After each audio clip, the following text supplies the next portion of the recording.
buckle up because we are diving headfirst into the world of Lamborghini. And let me tell you, it's a wild one. Right. Way more than just fancy cars. We're talking cractors, legendary rivalries, and an epic quest for automotive perfection.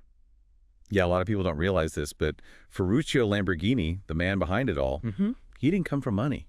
Really? Nope, he was a farm kid, fascinated by how things worked, taking them apart, putting them back together. Yeah. That really shaped his whole approach to building those incredible cars, you know? So, not born with a silver spoon in his mouth, though. Not even close, more like a wrench. And this whole mechanics thing, it became even more central during World War II. I can imagine. He was a mechanic for the Italian Air Force, not a soldier. So he was really getting to know engines inside and out. That's going to be valuable experience. Oh, absolutely. Especially in those post-war years. Yeah, I mean, Italy after the war wasn't exactly a hotbed for luxury sports cars. Right. But Ferruccio, he saw something else. Opportunity. He realized that rebuilding a nation meant a huge need for tractors, agricultural equipment. Ah, makes sense. So he took all that mechanical know-how and started turning old military vehicles, you know, leftovers from the war, into tractors. And bing, Lamborghini Trattori was born. From fixing up bombers to building tractors. Talk about a career change. Yeah. I guess you could say there's a kind of ruggedness to both, though, right? It's true. Dependability.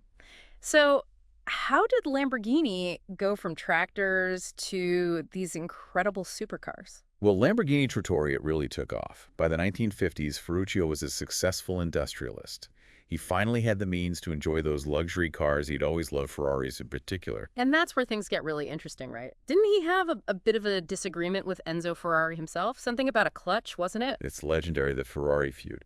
The story goes that Ferruccio had an issue with the clutch on his Ferrari. He went straight to Enzo about it, the man himself. Gutsy move. Right. But apparently, Enzo blew him off.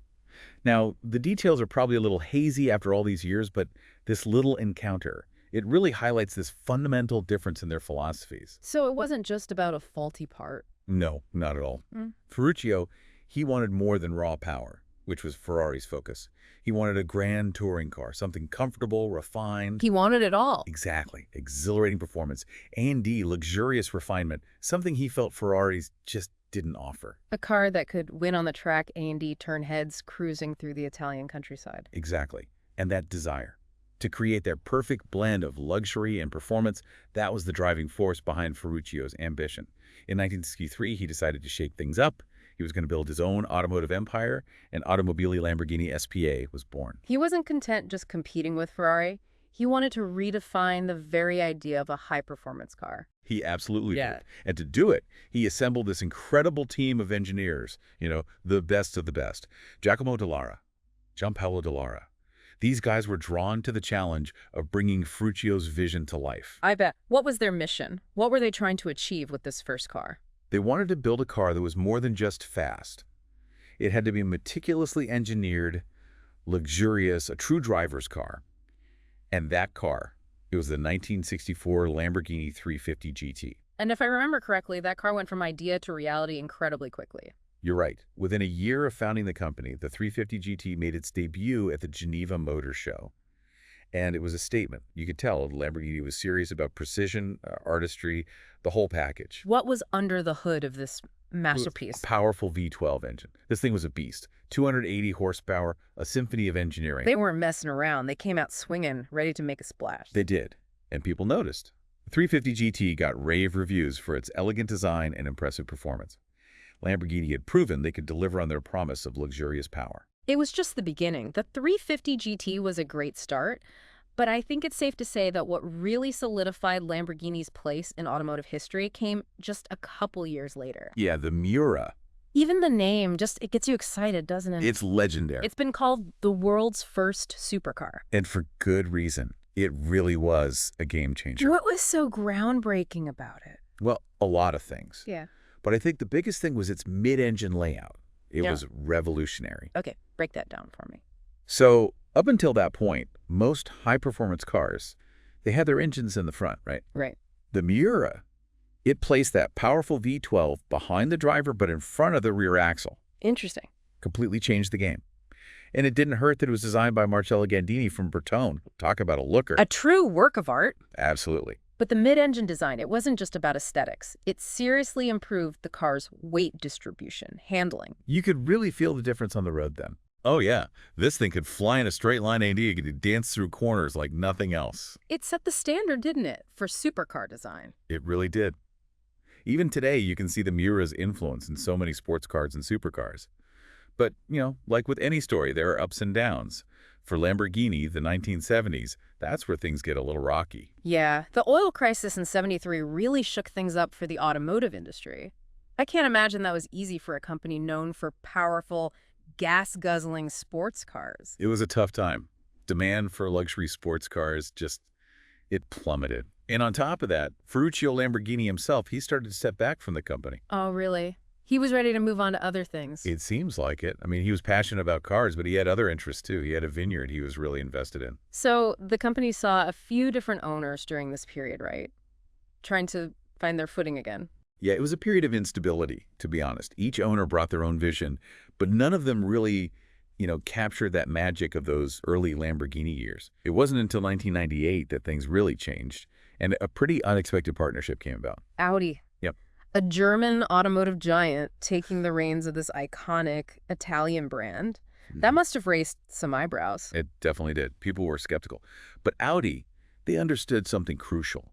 Lamborghini, it wasn't just a company, it was a legacy. They knew they had something special in their hands. Exactly. Yeah. And they knew it was important to maintain that identity, that Lamborghini DNA. But they also knew that to really thrive in such a competitive market, Lamborghini needed, a boost. They needed resources, expertise. What did that look like? What did Audi bring to the table? Well, as part of the Volkswagen Group, Audi had it all. Cutting-edge technology, serious manufacturing power, a global reach. Lamborghini just didn't have those things at the time. So it was less of a takeover and more of a strategic partnership. That's a good way to put it. This partnership, it breathed new life into Lamborghini. And they came out swinging with the Murcielago and the Gallardo. Oh, yeah. Those are household names. Amazing cars.